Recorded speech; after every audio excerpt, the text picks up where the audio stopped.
বন্ধু, পুলিশ যখন কোনো দুঃসাহসিক কাজের মধ্য দিয়ে তার দেশকে এবং সমাজকে রক্ষা করে তখন তাকে পুরস্কার হিসেবে পুলিশ ডিপার্টমেন্ট থেকে উঁচু পোস্টে প্রমোশন দেওয়া হয়। আর এই প্রমোশনের সাথে সাথে তার ইউনিফর্মে একটি করে স্টার যোগ হতে থাকে। তো চলো আমরা জেনে নিই পুলিশের ইউনিফর্মে কোন র্যাঙ্কে কটি করে স্টার থাকে। Number 1, constable.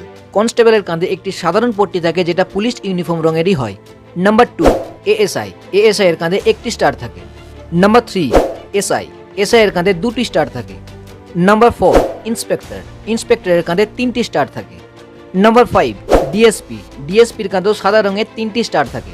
Number 6, ASP. এএসপির কাঁধে একটি অশোক চক্র থাকে। Number 7, SP. এসপির কাঁধেও একটি অশোক চক্র থাকে। Number 8, SSP. এসএসপির কাঁধে 2টি স্টারের সঙ্গে একটি অশোক চক্র থাকে। Number 9, DIG. ডিআইজির কাঁধে 3টি স্টারের সঙ্গে একটি অশোক চক্র থাকে। Number 10, IG. আইজির কাঁধে 2টি তলোয়ারের সঙ্গে একটি অশোক চক্র থাকে। Number 11, ADG. এডিজির কাঁধেও 2টি তলোয়ারের সঙ্গে একটি অশোক চক্র থাকে। Number 12, DGP. ডিজিপির কাঁধেও 2টি তলোয়ারের সঙ্গে একটি অশোক চক্র থাকে। এই ধরনের আরও ইনফরমেটিভ ভিডিওর জন্য চ্যানেলটিকে সাবস্ক্রাইব করে রাখো। ততক্ষণের জন্য গুড বাই।